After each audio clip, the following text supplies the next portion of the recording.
Hi friends, இந்த video எதை பற்றி இருக்க போகுதுன்னா, நேற்று வந்து நம்ம ரெட்ரோ மீம் பார்த்துட்டு வந்தாச்சு. இந்த படத்தோட ஒன்லைன் என்னன்னா, ஹீரோ வந்து ஒரு பொண்ணை லவ் பண்றாரு. அந்த பொண்ணுக்காக வந்து அந்த பொண்ணு இருக்கிற இடத்துக்கு வந்து போறாரு. அந்த இடத்துல வந்து ஆல்ரெடி ஏகப்பட்ட பிரச்சனை இருக்கு. அந்த பிரச்சனையை வந்து சால்வ் பண்ணாரா இல்லையா, இல்ல அந்த பிரச்சனைக்கும் இவருக்கும் ஏதாச்சும் வந்து சம்பந்தம் இருக்கா, கனெக்ட் ஆகுதான்றதுதான் வந்து இந்த படத்தோட கதை. ஃபர்ஸ்ட் ஹாஃப்ல வந்து இந்த படம் பாத்தீங்கன்னா நல்லா தான் ஸ்டார்ட் பண்றாங்க. சூர்யாவோட இன்ட்ரோ சீன் எல்லாமே வந்து நல்லா, எப்படி சொல்றது, ரொம்ப நாள் கழிச்சு ஒரு நல்ல இன்ட்ரோ பார்த்த மாதிரி இருந்தது. இதோட சின்ன குட்டி வெர்ஷன் ஒன்று காட்டுவாங்க. அவர் சின்ன பையனா இருக்கும்போது வந்து அந்த ஃபைட்ல எவ்வளோ வந்து ஒரு ஸ்ட்ராங்கான ஆளா இருக்காரு பிசிக்கலா அப்படின்னு அந்த வயசுலயே அதை காட்டும். அதை காட்டுற சீனா இருக்கட்டும், அது எல்லாமே வந்து ஒரு நல்ல ஒரு ஸ்ட்ராங்கா கதைகளை வந்து உட்காருது. அதாவது கேரக்டர் ஆகிறதுக்காக. இப்போ நீ சூர்யா அந்த சின்ன பையனை காமிக்காம ஸ்ட்ரெயிட்டா சூர்யா காமிச்சிருந்தாங்கன்னா நமக்கு மேபி கனெக்ட் ஆயிருக்காரு. ஏன்னா அந்த இன்ட்ரோல ரொம்ப முக்கியமான இடத்துல வந்து அந்த டைட்டில் போடுறாங்க, ரெட்ரோன்னு சொல்லி டைட்டில் போடுறாங்க. நானும் நினைச்சேன் சூர்யா 10 பேரை பறக்க விடும் போது ரெட்ரோன்னு போடுவாங்கன்னு பார்த்தேன். உட்காந்துட்டு இருக்கேன், கண்ணுல தண்ணி ஊத்திக்கிட்டே இருக்கு எனக்கு. உட்காந்து அப்படி 2 பேரும் பேசிட்டு எந்திரிச்சு போவாங்க அந்த 2 சின்ன பசங்களும். அது அதுல வந்து ரெட்ரோ ஹீரோ ஹீரோயினும் சின்னதா அழகா அது நல்லா இருக்கு. ஒரு சிங்கிள் ஷாட் இருக்கும் ஒரு 15 மினிட்ஸ்க்கு. நம்ம வந்து இதுக்கு முன்னாடி ஒரு படத்துலயும் பார்த்தோம் அந்த 15 மினிட்ஸ், இதுலயும் பாக்குறோம். பார்க்கும்போது கேமரா வந்து எப்படி டிராவல் ஆகுதுன்னா, நான் அந்த கல்யாணத்துல இருக்கேன்னு வச்சுக்கோவேன், நான் அந்த சீன்ல இருக்கேன், பாட்டு இருக்கு, ஃபைட் இருக்கு, போயிட்டு ஒரு இடத்துல இருந்து வருவாரு, ஃபுல்லா இருக்கு. அதாவது எப்படின்னா, நார்மலா வந்து நீங்க அந்த பாட்டு எல்லாம் பாத்தீங்கன்னா வந்து ஒரு ஆர்டிபிஷியலா இருக்கும். டான்ஸ் ஆடுவாங்க, பாட்டு முடிஞ்சிடும், அவ்வளவுதான். கல்யாணத்திலேயே வந்து நீங்க பாத்தீங்கன்னா நிறைய சாங் இருக்கும் நான் தமிழ் சினிமாலே பாத்தீங்கன்னா. ஆனா இதுல எப்படின்னா வந்து ரியலிஸ்டிக்கா வந்து ஒரு கல்யாணத்துல போய் டான்ஸ் எல்லாம் ஆடுறாங்க, கொஞ்ச நேரம் கேப் விடுவாங்க, திரும்ப எல்லாரும் வந்து ஆடுவாங்க, திரும்ப வந்து கொஞ்சம் கேப் விடுவாங்க, திரும்ப அப்படியே அந்த செலிப்ரேஷனா அந்த கல்யாணத்துல வந்து ஒரு கொஞ்சம் பேர் வந்து அப்பப்போ ஆடிக்கிட்டே இருப்பாங்க, ஒரு மாதிரி செலிப்ரேட் பண்ற மாதிரி. அது இன்னும் ஏன் ரியலிஸ்டிக்கா இருக்குன்னா, வாயிலே சொல்லுவாங்க, ஏய் நீ வந்து ஆடுறா, ஏய் ஒய்ஃபோட ஒரு டான்ஸ் போட்டுங்க, இதெல்லாம் ரியலா இருக்கு. இப்படிதானே ஆக்சுவலா நடக்கும் கல்யாணத்துல டான்ஸ் ஆடும்போது. இது முக்கியமா எனக்கு ரொம்ப ஒரு ஃபேவரட்டான கேரக்டர் வந்து ஜோஜி ஜார்ஜ், நம்ம அப்பா கேரக்டர் தானஸ்.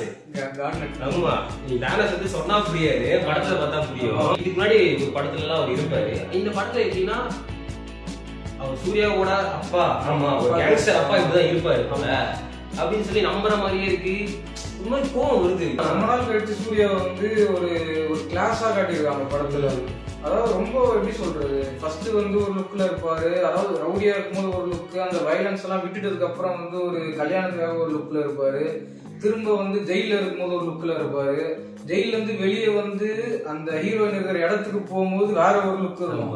எனக்கு அதுல ஃபேவரட்டா பிடிச்ச லுக்னா அதுதான். அந்த ஏரியா அந்த ஐலாண்டுக்கு போகும், அந்த ஐலாண்ட், அந்த அந்தமான் ஐலாண்டுக்கு போனோடனே ஒரு கிளாஸா வந்து இந்த கோவாக்கெல்லாம் போற மாதிரி போறது. சூர்யாவுக்கு வச்ச எல்லா ஃப்ரேமுமே வந்து அவ்வளோ அப்படியே கண்ணில் ஒத்திக்கிற மாதிரி இருக்கு பாக்குறதுக்கு, அவ்வளோ அழகா இருக்கு. ஒரு ஷோ ஒன்று ஒட்டிடலாம் மாட்டே அப்படின்னு சொல்லி அந்த ஷோ ஒன்று வரும், அது மாதிரி சூப்பரா இருக்கும். அந்த ஷோ அது எல்லாமே ஃபர்ஸ்ட் ஹாஃப்ல அந்த 3 லுக் காட்டிடுவாங்க உங்களுக்கு. ஆனா நான் இன்டர்மிஷன் எப்படி எதிர்பார்த்தேன்னா,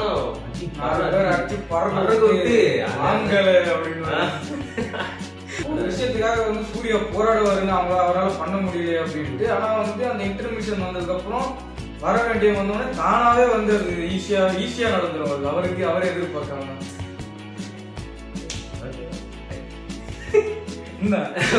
மெயினா வந்து ஃபர்ஸ்ட் ஹாஃப்லயே வந்து சனா போட்டு பிரிபிரின்னு பிரிச்சிருப்பாரு. எனக்கு வந்து சந்தோஷ் நாராயண் மியூசிக் எடுத்துட்டு அந்த படம் பார்த்தா பிளெயினா இருக்கும். அந்த படம் உள்ள போனதுக்கு அப்புறமும் கேப்பே இல்ல, படம் ஃபுல்லா எங்கேயுமே வந்து ஒரு சைலன்ஸான சீனே இருக்காது, ஃபுல்லா பிஜிஎம். எனக்கு தெரிஞ்சு தலைவன் வாசி வாசி வாசி நல்லாவே வந்து ஒரு சில சீன்லாம் வந்து அந்த பிஜிஎம் தான் வந்து நம்ம அந்த உள்ள போக வைக்குது, அந்த கனெக்ட் பண்ணுது.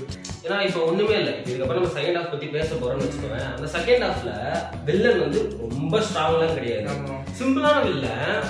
அந்த ஆளுக்கு ஒரு பிஜிஎம் போட்டிருப்பாரு, ஐயா நம்ம சுத்திட்டு இருப்பாரு, அவருக்கு ஐயானா மாதிரி இல்ல, ஐயா தான் சுத்திட்டு இருப்பாரு படம் ஃபுல்லா.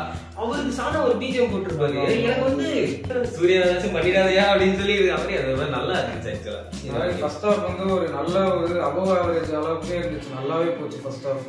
நல்ல ஒரு நிறைய வேரியேஷன்ஸோட சூப்பரா அப்படியே ஃபர்ஸ்ட் ஹாஃப் முடியுது. ஒரு நல்ல ஒரு ஃபீல் குட்டான ஒரு இன்டர்வலோட போய் 10 நிமிஷம் சாப்பிட்டோம். ஆமா, அதுக்கப்புறம் செகண்ட் ஹாஃப் ஸ்டார்ட் ஆகுது. எனக்கு வந்து படத்திலே பிடிச்ச சீன் கூட சொல்லலாம். அது முக்காவாசி படத்துல வந்து இன்டர்மிஷன் ஸ்டார்ட் ஆனது வந்து கொஞ்சம் அப்படியே ஸ்லோ டவுன் ஆகும் படம். ஆனா வந்து இதுல வந்து அந்த இன்டர்மிஷன் முடிஞ்சதுக்கு அப்புறமே வந்து இந்த சீன் தான் வரும் டைரக்டா. அந்த தீவுல எல்லாம் இருப்பாங்க, இவர் நின்று வந்து ஜோக் சொல்லிட்டு இருப்பாரு அந்த இடத்துல, லாஃபிங் டாக்டர் அப்படின்னு சொல்லிட்டு.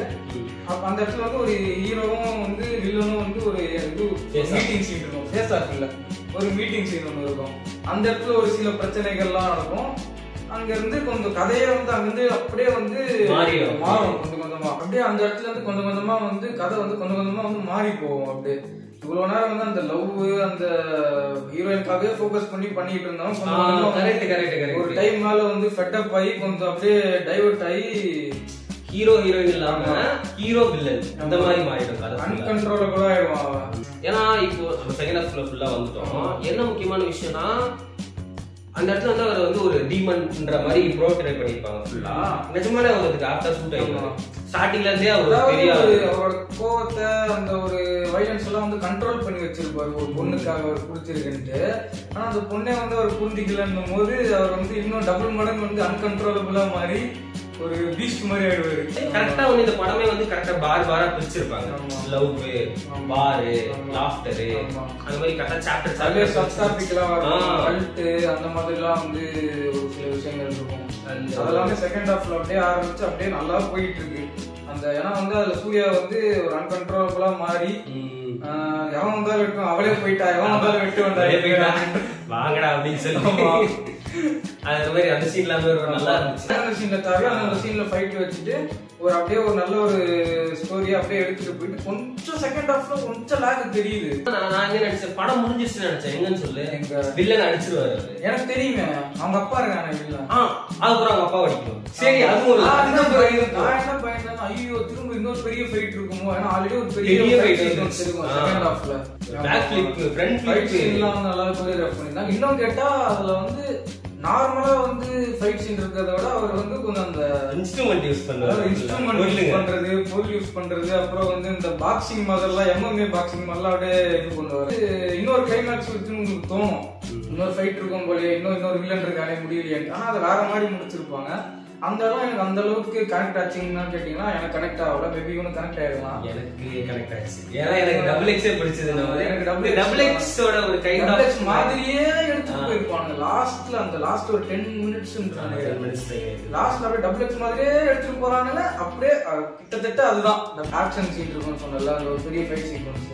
அது முடிஞ்ச உடனே வந்து ஒரு அடுத்த ஒரு 5 நிமிஷத்துலயே வந்து முடிச்சிருந்தாங்க ஏதாச்சும் அப்படின்னா வந்து கொஞ்சம் இன்னும் நல்லா இருந்திருக்குமோன்னு தோணுச்சு. அது மட்டும் கொஞ்சம் மேபி கட் ஷாட் பண்ணி ஒரு கொஞ்சம் ட்ரிம் பண்ணிடலாம், கொஞ்சம் குறைச்சிக்கலாம். இவங்க எல்லா தியேட்டர்ல இருந்து சிரிச்சுக்கிட்டே வெளியே வந்தாங்க. இருக்குன்னா 2 பேர் கல்யாணம் ஆயிடும். அதுல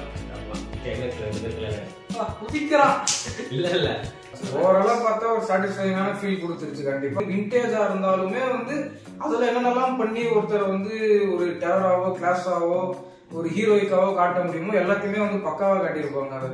அதனால வந்து அந்த விஷயங்கள்லாம் வந்து எனக்கு ரொம்ப பிடிச்சிருக்கு அந்த படத்துல. முன்னாடி வந்து மகான், டபுள் எக்ஸ் அந்த மாதிரி கூட எல்லாம் கம்பேர் பண்ணி இது எடுத்தீங்கன்னா அதெல்லாம் விட்டுட்டு ஓவராலா இந்த படம் எப்படி இருக்குன்னு பாத்தீங்கன்னா ஒரு நல்ல டீசென்ட் பார்த்து ஒரு நல்ல படம் சாட்டிஸ்ஃபைங்கான ஃபீல் கொடுக்கும் உங்களுக்கு. அவ்வளவுதான். கண்டிப்பா மிஸ் பண்ணாம சூர்யா ஃபேன்ஸ் மெயினா மிஸ் பண்ணிடுறாங்க. தியேட்டர்ல பாருங்க. நாங்க ப்ரமோஷன் எல்லாம் பண்ணல, தியேட்டர்ல பாருங்கன்னா சொல்லுங்க. பாய் சொல்றேன் உங்களுக்கு. Okay bye.